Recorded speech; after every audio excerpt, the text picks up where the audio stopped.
Alhamdulillah. In the name of Allah subhanahu wa ta'ala, the most gracious, the most merciful, peace and blessings be upon our beloved Prophet Muhammad sallallahu alayhi wasallam. There is a quiet question many hearts carry. They pray, they stand, they bow, they prostrate, but inside, something feels distant. You finish your salah, and a moment later, you ask yourself, was I really there? If this feeling sounds familiar, pause for a moment. You are not alone, and you are not broken. Many sincere people pray every day, yet their minds feel crowded. Their hearts feel tired. Their salah feels rushed, or empty, or heavy. This reminder is not here to blame you. It is here to sit beside you, to remind you that salah was never meant to be a burden. It was meant to be a place of rest. Sometimes shaitan does not stop us from praying. Instead, he fills the prayer with noise, thoughts, worries, memories. So the body prays, but the heart is far away. But Allah subhanahu wa ta'ala tells us something beautiful. He describes the believers who succeed, not by their wealth, not by their strength, but by their presence in prayer. Allah says, قَدْ أَفْلَحَ الْمُؤْمِنُونَ الَّذِينَ هُمْ فِي صَلَاتِهِمْ خَاشِعُونَ. Successful indeed are the believers, those who are humble and fully present in their prayer. Surah Al-Mu'minun, verse 1-2. Think about this gently. Allah did not say their prayers perfect. He spoke about their hearts. Khushu is not about forcing focus. It is about softness. It is about being present even when you feel weak. This reminder is an invitation to return. Not suddenly, not perfectly, but honestly. Over the next moments, we will walk slowly. We will talk about what steals presence from salah and what brings it back, one step at a time. Pause for a breath. Let your shoulders relax. You do not need to impress Allah. You only need to turn to Him. Ask yourself quietly, what if my next salah could feel lighter? What if it could feel safe again? Let this settle in your heart, and let us begin. When you stand for salah, something often happens quietly. Your body is still, but your mind suddenly becomes loud. Thoughts appear from nowhere. Things you did not think about all day. Things that suddenly feel urgent, important, unavoidable. Pause for a moment. Have you noticed this? The moment you raise your hands and say Allahu Akbar, your heart was calm just seconds before. But now memories arrive. Worries arrive. Plans arrive. This is not random. Shaitan has a pattern. He does not always stop you from praying. He waits until you stand before Allah. Then he sends noise, not to scare you, not to attack you openly, but to distract you quietly. Regret shows up. Old conversations replay. Mistakes from years ago suddenly feel fresh. Then worry follows. What you need to do later? What might go wrong tomorrow? What you forgot to fix? Sometimes it is random. A face, a place, a moment from the past. And sometimes it feels urgent, like a notification in your heart saying, don't forget this. Think about this now. As soon as you finish, do this. Why now? Why not before salah? Why not after? Ask yourself gently, why do these thoughts wait for prayer? What is being stolen from you in that moment? The Prophet Muhammad sallallahu alaihi wasallam explained this clearly. He taught that shaitan comes to a person during prayer. He reminds them of things they had forgotten until the person becomes confused and no longer knows how much they prayed. This is not a sign of weak faith. It is a sign that something valuable is happening. Shaitan does not disturb empty moments. He disturbs moments of connection. So when distraction comes, do not panic. Do not feel ashamed. Do not fight your thoughts aggressively. There is a softer way. The first step is noticing, not judging, just noticing. Say quietly in your heart, this is a whisper, nothing more. You do not need to finish the thought. You do not need to solve it. You do not need to push it away harshly. Just name it and return. Return to your standing. Return to your words. Return to the moment. Think of it like this. Your mind is like a phone. Notifications appear, but you do not have to open every one. You noticed it. That is already success. Each time you return, you are strengthening something inside. Presence grows slowly, not perfectly, but steadily. Let this settle in your heart. Distraction is not the enemy. Fear is not the solution. Calm return is the path. And every calm return is an act of worship. There is one short sentence many of us say without feeling it. We say it quickly. We move past it and we forget its power. But this sentence was never meant to be rushed. It was meant to protect you. Shaitan is not defeated by how strong you are. He is not defeated by willpower. He is defeated when you turn to Allah. That is why seeking refuge is not a formality. It is a shield. Allah Himself teaches us this, not as advice, but as direction. Allah says, فَإِذَا قَرَأْتَ الْقُرْآنَ فَاسْتَعِذْ بِاللَّهِ مِنَ الشَّيْطَانِ الرَّجِيمِ. So when you recite the Quran, seek refuge in Allah from shaitan, the rejected. Surah An-Nahl, Ayah 98. Pause here for a moment. Allah did not say, try to focus. He did not say, be stronger. He said, seek refuge. This means you were never meant to face whispers alone.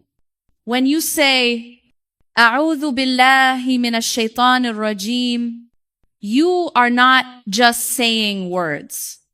You are stepping into protection. Think about walking into a storm.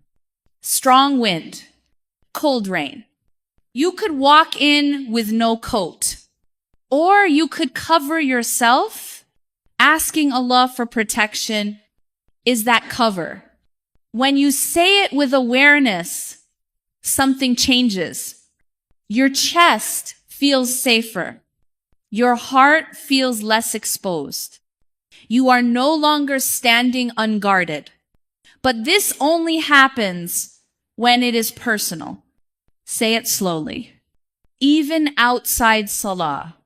Especially when your mind feels loud. Say it like you mean it. Not rushed, not automatic, but honest. You can even whisper it in your heart during prayer. When thoughts rush in, when memories interrupt, when worries pull at you, you are allowed to seek help again and again. This is not weakness. This is wisdom. You are telling shaitan, I am not speaking to you. I am turning to Allah. And when you turn to Allah, You are never turned away. Pause for a breath. Say it gently now, in your heart. Say it like you mean it. Let it settle. Let it cover you. This one sentence does not remove all thoughts, but it locks the door on their control. And that is enough. You do not need silence to pray. You need protection, and Allah has already given it to you. Many hearts today are under quiet pressure. Not always loud, not always visible, but heavy. You may smile during the day. You may keep going, but inside, something feels tight. Pause for a moment. What are you carrying that no one sees? Some carry worry. Some carry grief. Some carry long nights of thinking too much. And often, this weight follows us into salah. We stand, we recite, but the heart feels tired, scattered, overloaded. Here is something gentle you need to hear. Salah was never meant to add pressure to your heart. It was meant to release it. Salah is not only a duty, it is relief. The heart was not created to hold constant stress.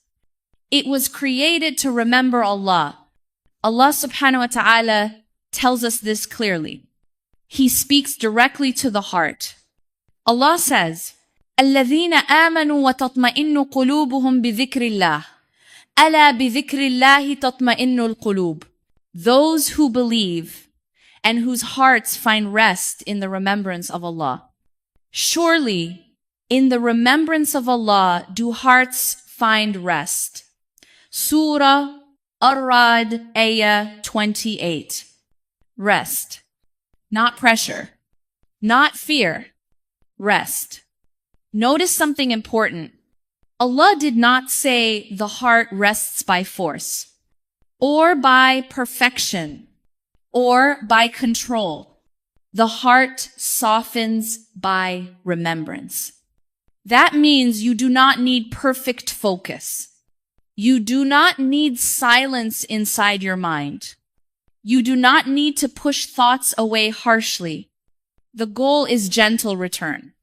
Each time your mind wanders and you come back, your heart is learning where safety is.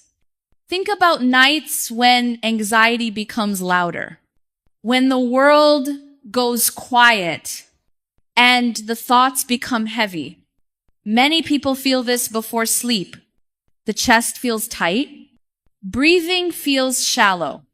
In those moments, salah can become grounding. Standing slows the body. Recitation steadies the breath. Sujood releases what the heart was holding. Even if your focus comes and goes, even if your eyes are tired, even if your heart feels weak. What if salah is where Allah gives you breath?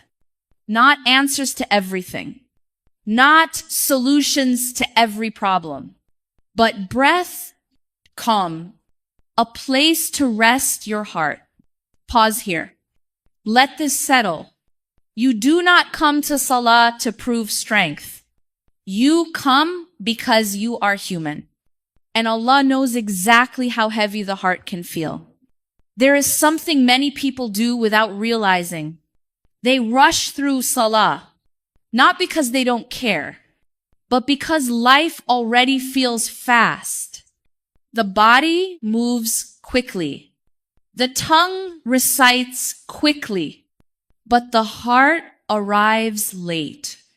And when the heart arrives late, the taste of salah is lost. A rushed salah can become movements only. Standing, bowing, prostrating, but no arrival inside. Pause for a moment. Have you ever finished praying and felt like nothing landed? The soul needs time. Time to hear the words. Time to respond. Time to feel. When the tongue runs ahead, the heart cannot keep up. Allah subhanahu wa ta'ala reminds us why prayer exists. Not for speed, not for habit, but for remembrance. Allah says, إنني أنا الله لا إله إلا أنا فاعبدني وأقم الصلاة لذكري. Indeed, I am Allah. There is no God except me. So worship me and establish prayer for my remembrance. Surah Taha, Ayah 14, for remembrance. Remembrance needs space. It needs stillness. Think about eating a meal very fast. You finish it, but you barely tasted it. The food was there, but the enjoyment was gone. Salah is similar. When you rush, you still prayed, but the sweetness slips away. Here is something gentle and practical. You do not need to slow down completely. You only need to slow down a little. 10% is enough. Pause after the opening takbir. Just one breath. Let your body settle. In ruku, pause. Feel the stillness. Let the words sink into the posture. In sujood, pause a little longer. This is the closest place. This is where the heart often softens. You are not wasting time. You are arriving. Ask yourself quietly, if you met Allah, would you rush? Not as pressure, just reflection. Slowing down is not about perfection. It is about respect and care. Each small pause tells your heart, this moment matters. And slowly, the heart begins to respond. You may still get distracted. That is okay. But now, when you return, there is space waiting for you. Let this settle gently. Salah was not meant to be fast. It was meant to be remembered. And remembrance needs time. There is a kind of salah that looks complete from the outside. The standing is there. The bowing is there. The prostration is there. But inside, something is missing. This is not said to accuse anyone, not to point fingers, not to make you feel heavy. This is said to awaken gently. Sometimes the most dangerous salah is not the one we miss. It is the one we perform while our heart is absent. Pause for a moment. Let this land softly. Heedlessness does not arrive suddenly. It grows slowly, quietly. When salah becomes routine, the words are familiar. The movements are automatic. So the heart switches off. Signs begin to appear. You finish praying, but you do not remember what you recited. You move through the prayer, but nothing responds inside. You feel rushed, even when there is no real hurry. This does not mean you are insincere. It means your heart needs attention. Allah speaks about this with clarity. Not to crush the believer, but to wake the heart.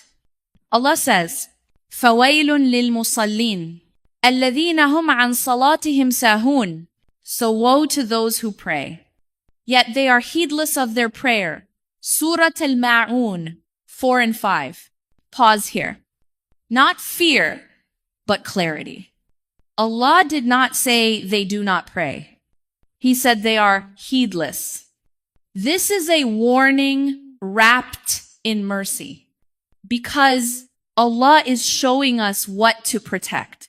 Think of it like this. You can tick a box, or you can meet someone. One is completion. The other is connection. Salah was never meant to be a box to tick. It was meant to be a meeting with the one who gave you life. So what do? Not everything at once. Not with pressure. Just one gentle step. Choose one prayer today to protect. Not all 5. Just one. Decide before it begins. This one matters. Slow it slightly. Listen to one line. Stay a little longer in sujood. If your mind wanders, return calmly. You are not fixing everything. You are opening a door. And Alhamdulillah, in the name of Allah subhanahu wa ta'ala, the most gracious, the most merciful, peace and blessings be upon our beloved Prophet Muhammad, peace be upon him. My beloved brothers and sisters, the hardest test is not a storm outside. It is when you wake up and the storm is inside your chest. You open your eyes and yesterday's pain is still there. The same worries, the same silence, the same weight pressing on your heart. And in that moment, a voice whispers, happiness is gone. But let me remind you, happiness was never about having a perfect life. Allah subhanahu wa ta'ala never promised a world without trials. He promised something deeper, something eternal. He said, verily in the remembrance of Allah do hearts find rest. Surah Ar-Ra'd, verse 28. That means peace is not waiting at the end of your problems. Peace can live in your heart even while the problems remain. True happiness is not faking a smile for the world. It is choosing to whisper, Alhamdulillah, even with tears on your face, because you know Allah subhanahu wa ta'ala hears you. Look at the Prophet Muhammad sallallahu alayhi wasallam. He buried children. He faced hunger. He endured betrayal and war. And yet his companions described him as always smiling, always spreading hope. Why?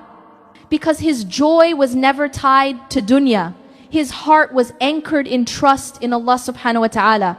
So, my beloved brothers and sisters, do not wait for a perfect day to feel peace. Perfection is for Jannah, not dunya. In this world, there will always be pain, delays, and tests. But happiness for the believer is a mindset, a choice, a direction of the heart. It is reminding yourself, if Allah subhanahu wa ta'ala is with me, I already have everything I need. Today, choose light, not for the world, not for people's approval, but to uplift your soul. Smile for the sake of Allah subhanahu wa ta'ala. Spread a little hope in your home. And remember, every step you take toward patience and gratitude is seen, loved, and rewarded by the most merciful. My beloved brothers and sisters, happiness is not something that falls into your hands by chance. For a believer, happiness itself is an act of worship. It is not about endless laughter, perfect health, or a world without pain. True happiness is when your heart is connected to Allah subhanahu wa ta'ala. So many people chase joy in wealth, in status, in likes and followers, yet they still feel empty. Why? Because these things fade. The more you chase them, the more they run away. But the believer's joy is different. It is anchored in something unshakable, the love and mercy of Allah subhanahu wa ta'ala. Allah subhanahu wa ta'ala tells us clearly, indeed, those who believe and do righteous deeds for them are gardens beneath which rivers flow. That is the great success. Surah Al-Buruj, verse 11. Notice how Allah subhanahu wa ta'ala ties joy not to possessions, but to faith and good deeds. Happiness and faith means you stop waiting for the perfect life to begin living. You understand that even in hardship, Allah subhanahu wa ta'ala is guiding you. Even in delays, He is protecting you. Even in silence, He is listening to you. This mindset transforms the heart. Instead of asking, why me? The believer says, guide me, strengthen me, forgive me. The Prophet Muhammad sallallahu alaihi wasallam showed us this reality. He did not live in luxury. Days passed when his household had no food except water and dates. Yet he was described as the most smiling, the most hopeful, the most uplifting. His secret was simple. His heart was tied only to Allah subhanahu wa ta'ala. And this is where true freedom begins. When your happiness depends on people, you will always be disappointed. When it depends on dunya, you will always be restless. But when it depends on Allah subhanahu wa ta'ala, nothing can take it away. So my beloved brothers and sisters, remember, happiness is not about what you own, it is about what you hold inside your chest. A heart that remembers Allah subhanahu wa ta'ala, a heart that trusts His plan, a heart that says Alhamdulillah in every situation, that is a heart that will always find peace. My beloved brothers and sisters, every soul in this dunya carries a burden. For some it is grief, for others it is loneliness, poverty, or uncertainty. And when the weight becomes too much, we start to believe that we are abandoned. But listen to the words of Allah subhanahu wa ta'ala. Indeed, with hardship comes ease. Surah Ash-Shar, verse 5 to 6. Notice how Allah subhanahu wa ta'ala does not say after hardship comes ease. He says with it. That means your relief is born in the same moment as your pain. When the storm arrives, the mercy is already forming with it. You may not see it yet, but Allah subhanahu wa ta'ala has already written the opening. Think about your past. How many times did you feel like you could not survive, but here you are today? That itself is proof that Allah subhanahu wa ta'ala carried you when you thought you would collapse. He is carrying you now too. The Prophet Muhammad sallallahu alaihi wasallam lived this reality. When he was rejected in Ta'if, when his enemies threw stones at him until his feet bled, he did not curse them. Instead, he raised his hands and turned to Allah subhanahu wa ta'ala with words of patience and hope. His body was in pain, but his heart was alive with faith. That is the believer's path. To see hardship not as a punishment, but as a bridge. And do not mistake your tears for weakness. Even the Prophet ﷺ cried when he buried his son Ibrahim. He said, the eyes weep and the heart grieves, but we only say that which pleases our Lord. This shows us that sorrow and sabr can live together. Crying does not mean you lack faith. It means you are human. Faith is when, even through your tears, you still trust Allah subhanahu wa ta'ala. So, my beloved brothers and sisters, when the pain feels endless, whisper to your heart, this storm is not forever. Hardship is not my identity. It is my test, my polish, my chance to grow closer to Allah subhanahu wa ta'ala. And if He promised that with hardship comes ease, then ease is already on its way. My beloved brothers and sisters, one of the most powerful keys to happiness is gratitude. Allah subhanahu wa ta'ala gives us a clear promise in the Quran. If you are grateful, I will surely increase you. Surah Ibrahim verse 7.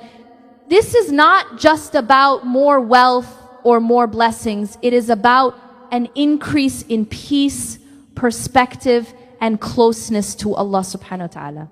Gratitude is not about pretending life is perfect.